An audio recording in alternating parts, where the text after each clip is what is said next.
What's going on, beautiful people? Welcome back to another episode of Respect the Game podcast. My name is Edward, named after a trilogy that be on my pops. Shout out to my mother, my grandmother for helping raise me too. Please make sure you follow at EMAX Stats for all your up-to-date high school, pro, and collegiate sports coverage. Will not disappoint. We'll keep you up to date on all that's going on in the beautiful sports world. We are at full strength this week, which is always a great thing. And what is a podcast without your brethren? Hey man, big brother Iron Man tapping in. Shine Hard Izzo, Shine Hard Surgical Pics coming soon. Twitter, Instagram, anywhere where it's going down there, man. Yo, it is the host with the most that blows the most smoke, Black Peace, the rap plug, the hip hop plug. You already know. Be sure to go check me out on social media, Spotify, Apple Podcasts, Talking Smoke. Let's go, baby. Good morning, good afternoon, good evening, depending on where you are in the world. It is I, the one and only Sedacious Xavier Miles. You can go follow me on TikTok, on Instagram, on Twitter at I am Sedacious. Let's go. Yeah, man. Real quick, nothing about nothing, but it's something. Well, Steph out the gate with a triple dub tonight against the Golden State, against the Miami Heat. But yeah, man. So start the podcast off with unfortunate news. If you haven't already heard, as you're listening to this podcast, member of the Migos, Takeoff was pronounced dead early Tuesday morning in the city of Houston, Texas. Very tragic incident. We're not necessarily going to try to play detective here on this podcast. That is not our job. There's numerous allegations, posts, whatever you want to call it, on social media of Quavo and Takeoff being together in Houston at a bowling alley, is what some people say. Quavo is having a conversation with whomever and whatever count. Some people try to say it was a dice game. Some people try to say it was over a random conversation of basketball, whatever. We're not confirming anything that's been on the social media. We don't know. We're just giving y'all what's out there. Nonetheless, the situation unfortunately ended up in Takeoff being shot and killed. So nothing more to say other than obviously it's an unfortunate, tragic incident. But I seen that I don't know why personally it matters regardless where it happens, but when it happens in a city that you're from, you feel like maybe to a degree more connected to it, or it's just like, damn, like the city down that bad. And so, and that's a slippery slope because you can't necessarily like put that on the city because whomever had the trigger or whatever the case may not necessarily be from Houston. So whoever pulled the trigger, that has not yet been reported. And there's just a lot of loose ends that may or may not be connected. Fellas, y'all heard the news. Well, when you heard the news, what were y'all instant reactions and y'all takeaways from what y'all been seeing across y'all feed today? So I want to take it and I'm going to let my brother Sean Hart have it right after me. I'm going to be real quick and I'm going to be real direct because I've been saying this for past episodes and my brothers know me to always need to be the conscious type, and I don't care. I'll take a stand and I'll be that one. But guys, I'll say it again and I'll say it until I'm dead. We really got to stop killing each other. We got to have the maturity to understand that we need to have the patience with one another to talk things out, even if it gets fiery, even when it gets to certain points. I understand you got that testosterone. I understand that your gun kind of gives you a false sense of confidence. I get it. But bro, like there other races work together. We can't really be out here Black Lives Matter, voting and wanting change when we can't change within ourselves. We can't a house divided. Come on, I don't even have to finish that. We gotta just that's it. That's all I gotta say. We gotta stop the killing again. Well, my first reaction to it, I think I dropped it in the group around like 4:30 in the morning. I just randomly woken up and like down my Twitter timeline, probably 10, 15 minutes prior to me waking up, I was getting a notification that Takeoff had got shot and killed here in Houston. tragic event. No Cap actually had a caption in one of the picture he uploaded to Takeoff earlier today saying, he was actually supposed to be there, but God told him, not to go. Wishing that, Takeoff had the same instinctual feeling to not show up as well. But something about rappers getting killed in the month of November. Do what you will with that information. I am the conspiracy type, but I won't go there out of respect and freshness of the situation. But man, it's just sad. It's sad because the video came out and TMZ got the video literally not of the shooting directly, but you can hear it within the background transpiring, as Quavo is arguing with somebody over seemingly, I think a dice game gone wrong, and then it tends to turn into a pissing match after that, and then we start talking about with basketball, and then I hate to say it, a lot of other nigga activities, and then like it's like I say, like the pissing contest kind of furthers even more.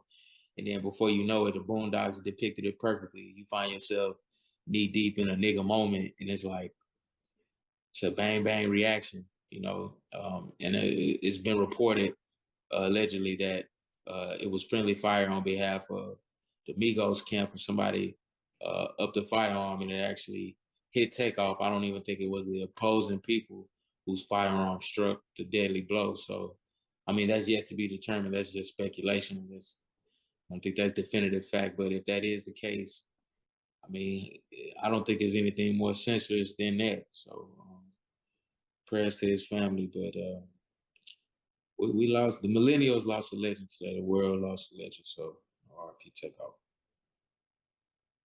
Yeah, man. When I first got the news, man, it was through my brother over there, Sean Har. I looked at the message, and actually both my brothers. I seen it through Sean Har and also through Live, and I was just like, I was shocked. Honestly, I thought they were talking about Offset, only for the reason of I kind of get their names mixed up, and he's the actual chill Migo. Everybody knows that. He's the one that's laid back. He don't really go out there starting any beefs. He's not out there talking too much on social media. He's literally the quiet one. He'll give you an ad lib before he'll give you a whole sentence type dude. To me, it's a sad thing that that happened. I feel like, from this situation, I feel like just like my brother was saying, we need to stop the violence and, learn how to de-escalate things. And I feel like, I feel like people probably did try to stop it to a certain extent, but people have to understand, like, when, there's grown men and we have, we're in a dangerous situation, if that makes any sense, 4 o'clock in the morning, people have firearms on them. We got to learn how to, make the right decision. We know how certain people are. I feel like a lot of the entourages on both sides are around each other a lot. And I feel like it could have been resolved a lot easier knowing how their tempers are. So, like I said, we don't know the details of who did what, but I just feel like anytime I see two Black people get into a situation of this nature, just like Sean Hart said, is definitely an N-word moment, and it sickens me, and it just it's an L for the culture in my opinion. Until we find further information, based off information I learned, man, I'm just sickened, to be honest. So just like y'all said, man, RIP to Takeoff, man. Yeah, definitely, man. May Takeoff's name and his work never die here on earth. Moving along over to the NBA, what everybody has been ranting and raving about for the very longest, probably not even the end of the season of last year, but probably midway through the season of last year, wanting Steve Nash to be fired. That has finally happened. He's no longer the head coach of the Brooklyn Nets. Whether or not he got fired, some reports may read that it was a mutual split or whatever the case may be. Quick interjection. Don't y'all find it funny every time a Caucasian male head coach, every time they get fired from a team, the wording or phrasing is, the two decided to part ways. I'm pretty sure Steve Nash had it. He would still be coaching. So let's cut the crap. But anyway, I digress. Was it always about race? because it is, unfortunately. So yeah, to that crowd. Yeah. What he said. I think it's been about time, right? Because I feel like why was he ever a candidate in the first place? You know what I mean? Like he ain't sat on nobody's roster, nobody's assistant coaching. You know what I mean? So how does he get to skip the line and go straight to? And he ain't even got a championship. Who stole the MVP from Kobe, Bean, Bryant. I think the reason he was able to skip the line is because of relationship. Yeah, I mean, we live in a nepotism world. And see where that get you. No production. Yeah. And get you bounced in the first round. Get James Harden traded away mid-season. Ben Simmons having a nervous breakdown. And, man, God bless the nation. Circus. If they get Udoka, if they get Ime Udoka, which it has been speculated by the Adrian Wojnarowski, aka Mr. Wojnbaum himself, if that is true, I see him whipping them into shape. I do. I see the defense coming together. I see him utilize Draymond Green type role. I really see it together. If he can stop smoking layups at the rim and get out of his own head, that's another conversation for another day. But yeah, Steve Nash deserved to have been fired. If we being honest, probably this is a year ago. When he got bounced out the first round, I was ready for him to go. I was ready. So when he got hired, I was ready for him to go. That too, but when they got bounced out of the first round, I was really ready. I was willing to cut him some slack when KD had his foot on the line, and they could have went and got really deep into the playoffs that year. I think they would have had a chance to go to the finals and do something, but unfortunately they didn't. Yeah. And I think this sucks for Steve Nash because we would have remembered him as the 3-point shooting Phoenix Suns, Dallas Mavericks dynamic point guard. But now we have more failure to remember you by, and it's like, oh, okay, well, you stole the MVP from Kobe, and you also suck as a coach. Do y'all think that as it relates to the Brooklyn Nets, apart from obviously Steve Nash not being the right coach for them, do y'all think the Brooklyn Nets even have a championship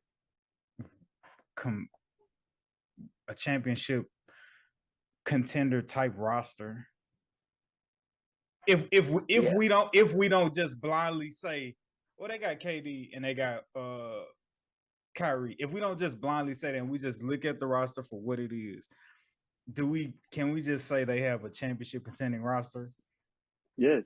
Championship is a stretch. I would definitely say playoffs. No, because like what Sean Hart is saying, with Ime Udoka, Ben Simmons can become the Ben Simmons that Darnell knows him to be. Knows him to be. He hasn't shown it quite yet, to be honest. It's the one I want him to be.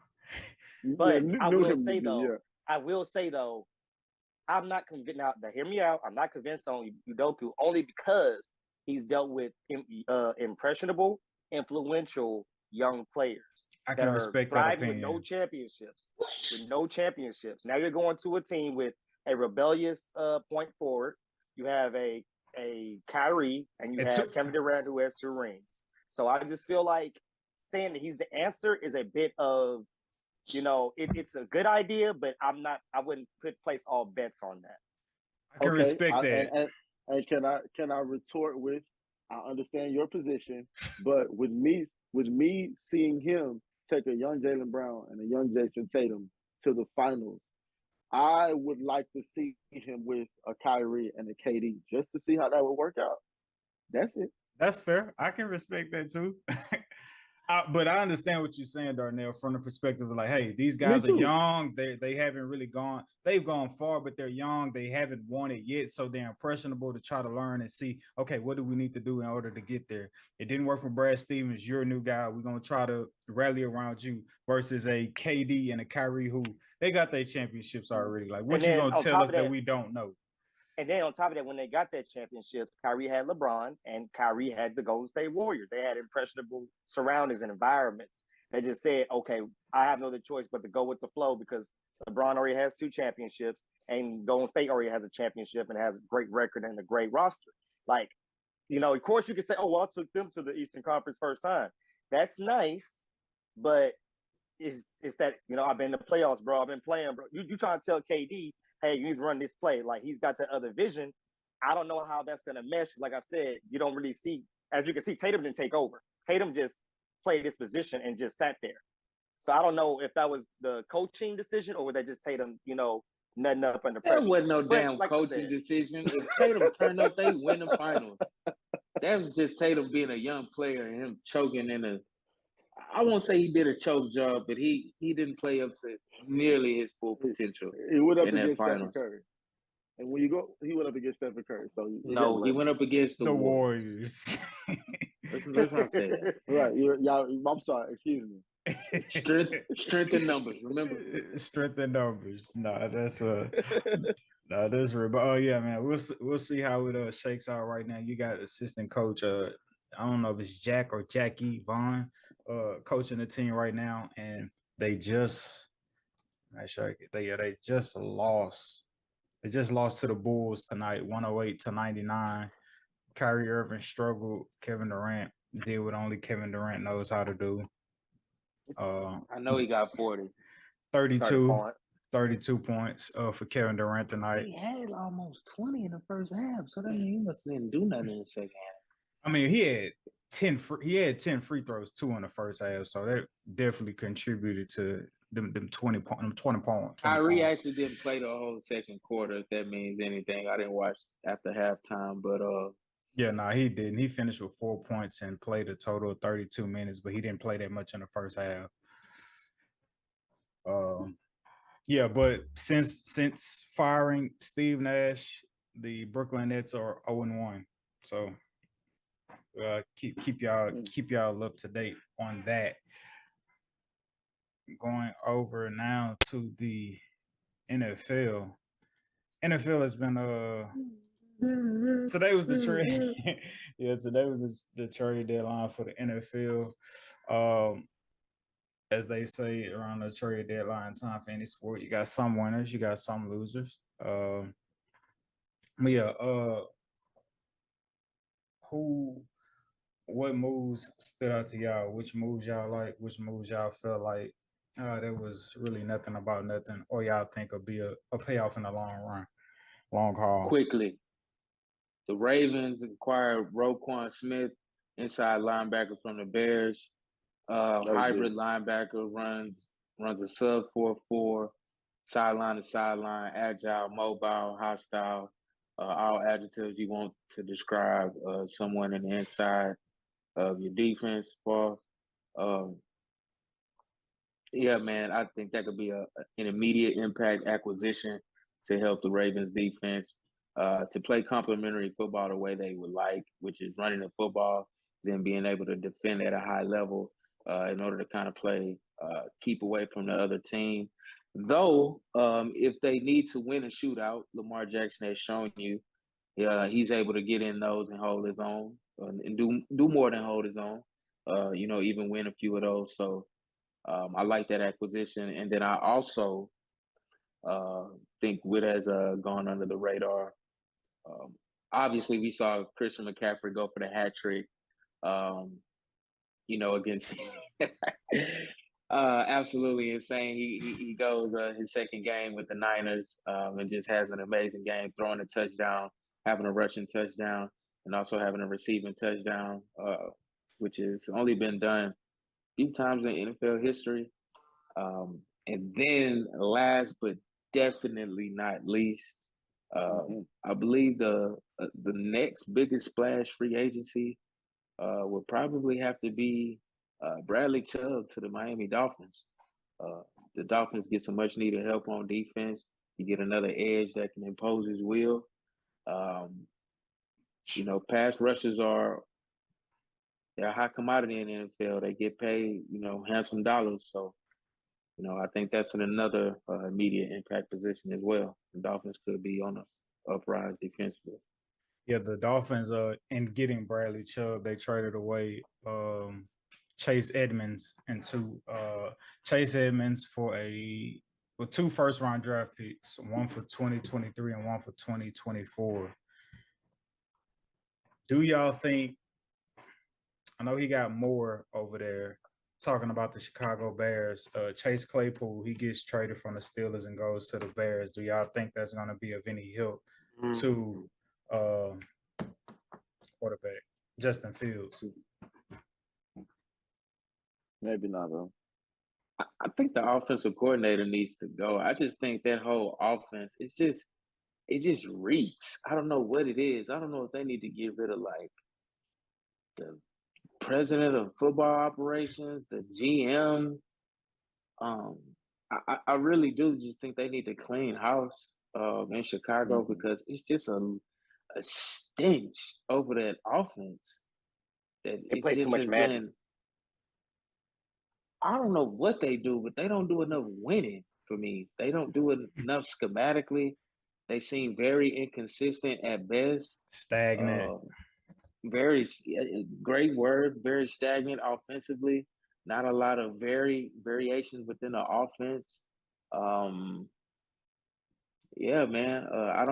I love Chase Claypool. I love that they get Justin Fields, a guy who I can actually see coming into, if not a definitive number two, he has the potential to be a number one receiver in Chase Claypool. So I love the move, but I just think the offense as a whole, they're horrendous. They can't block for Justin Fields. So if he who is he gonna throw to? There, he ain't got no time to throw it. He gonna have to put that 4-3 to work every game. So till they fix that line, they'll forever be bad. And that goes back to GM and president of football operations. Justin Fields over on rushing yards, always. Always. Or attempt. What you say? Attempt. My bro said attempts. I didn't take him this week on attempts because I thought he would hit it, not having enough time to throw it. He's gonna have to scramble and get out of there against the Cowboys this week. But his projection was at like 8.5, and he stopped at 8. I didn't take it. I just took a mental note of it. But yeah. I saw. I'm sorry. Go ahead. I saw the only trade that I actually saw was Nyheim Hines to Kansas City, and that kind of raised my eyebrow. I wasn't thinking it was like a big splash or nothing, but I was like, well, I wonder how, with Patrick having the way. Nyheim Hines to Buffalo. Oh, Buffalo. No, okay, you're right. I apologize. Buffalo. Then it got me thinking about Josh Allen. You talking about Tony, homie? You talking about Kadarius Tony? That went to the Chiefs. That got me. Yeah, they got me switched up. But yeah, him going to the Bills, I'm like, oh yeah. Watch out for that too. They loading up. A sneaky, potentially groundbreaking trade that might have gone under the radar. Not in my fantasy. He went off of the Colts. He went off of the Colts like a week or two ago. Hines? Yeah, Nyheim Hines is nice. The only reason I say when Taylor was out, yeah. Only reason I say I don't know how big that is. Well, I think Singletary is going to be on his way out. I think this will be his last year starting with what James Cook, Dalvin Cook's younger brother, has been doing, and the flashes that he's been, giving to show what he's got. I think he's been good in stretches. Zach Moss has always been a great third down back for them over the last couple of years. But man, Kadarius Tony, homie, Mahomie to Tony, that could be something special, man. Look out for that. I have him in both fantasy leagues. I got it. Still talking about the passing game. They're not known for doing crazy damage at the tight end spot, and I know some people, everybody has their own feelings about Kirk Cousins, and hey, as long as you got Jefferson, he down there somewhere. But the Minnesota Vikings get T.J. Hawkinson at the tight end position. Does that make y'all feel? I see Darnell eyes pop wide open. How you feel about that move? That opens up that offense for sure. Another safety net other than Justin Jefferson. That is I didn't know that. That is yeah, no words. Yeah, I like it because Adam Thielen needs some help over there. Oh, They still have Kirk Cousins throwing the ball, so Isaac say stop the presses. Stop the presses. Whatever that's worth. But I think Kirk Cousins with a safety net is kind of dangerous to a certain extent. How many safety nets do you need? He's gonna be the safest MF in the league. This is another a tight end safety net. Safely of course, home. it's one thing with a receiver. When you have a tight end safety net, like, bro, you ain't even got to be nowhere near good. You're gonna be somewhere check successful. Down to Dalvin Cook.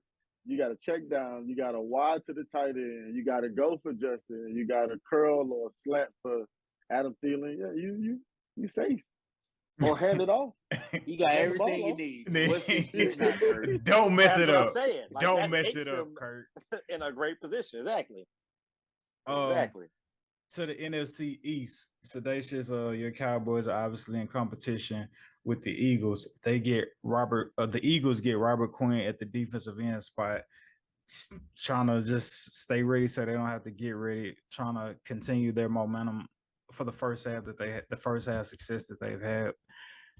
Robert Quinn, defensive end, now on the Eagles.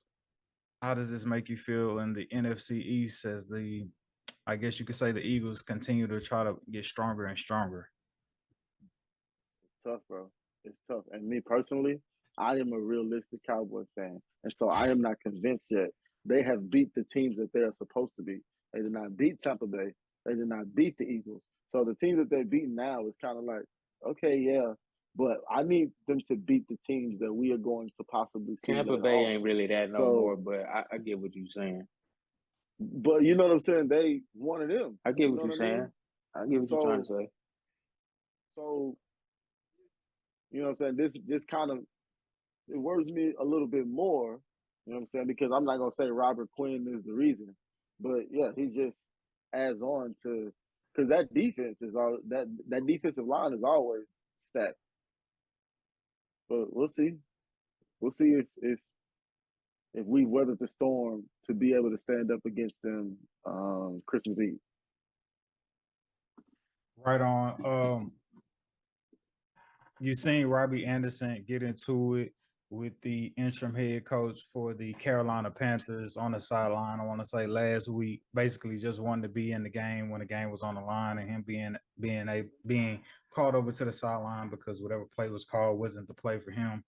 Getting into it with the coach, having to deal with Sam Darnold, then having to deal with Baker Mayfield. Now he gets traded to the Cardinals. He won't necessarily, you could say he won't have a lot of attention on him with defenses having a focus on DeAndre Hopkins.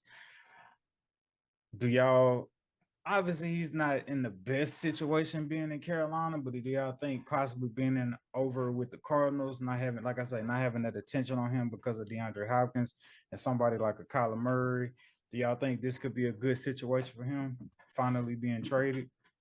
Who did you say? Please. Robbie Anderson. Yes. I believe that he is the replacement that Kyler Murray needs for Christian Kirk. That's it. Well, they had that in Hollywood Brown, in my firm opinion, and I thought he would have been a great compliment to DeAndre Hopkins. But Hollywood ended up obviously season-ending injury, so I mean they obviously have to look for another slot, so they went out and got Robbie. But I do think it just adds to a pretty decent receiving corps. I do love Randall Moore. He's been injury prone, but when he's been on the field, I think he's been a difference maker enough. You tie that back into a healthy Hollywood when he returns, company with DeAndre Hopkins and potentially Robbie Anderson being a third or fourth option. Their offense could look really good. I don't know how well they're going to look with Cliff Kingsbury going forward, and I'm not too sure if they don't make a change after this year. That's something to watch this offseason, but uh, on paper, the Cardinals, should have a pretty dangerous receiving corps. Something to look at for all our bettors out there this week. So Brees Hall goes down with the season-ending injury. Then you get James Robinson from the Jaguars traded over to the New York Jets. James Robinson obviously got his number one spot taken by Travis Etienne. Etienne is balling, but him going over to the Jets, possibly being the number one running back, at least for the time being, for the rest of this season. Uh, he could get enough touches depending on what his projection is set at on yards for this upcoming game, this upcoming week. If they don't have a bye, I don't think. So yeah, James Robinson from the Jags over to the New York Jets. Could be some money to make there this week. Just FYI for those who looking to try to come up. Also, too, speaking about the Jaguars, very funny. We was talking about this before the podcast. So Calvin Ridley, who's been suspended for an entire year for betting on the Atlanta Falcons, who he was originally with, betting on the Atlanta Falcons to cover the spread against the Jacksonville Jaguars. He got suspended for that. He is now at the trade deadline, been traded to the Jaguars. So ha ha ha ha ha! I can't wait to hear those jokes in the locker room. But Wow. even though he's been traded, he's still suspended for the rest of this year. So this is just a move in preparation for next year. You have Christian Kirk. Now you have a guy such as Calvin Ridley, trying to, I guess, continue to, and Travis Etienne trying to put more and more pieces around Trevor Lawrence. So we'll see how that move comes out next year, as Calvin Ridley will be able to get back on the field. Yeah, man. That's a bulk of the trades that kind of made a little noise out there. Sedacious, I don't know if you're up on y'all picking up Jonathan Hankins, defensive tackle.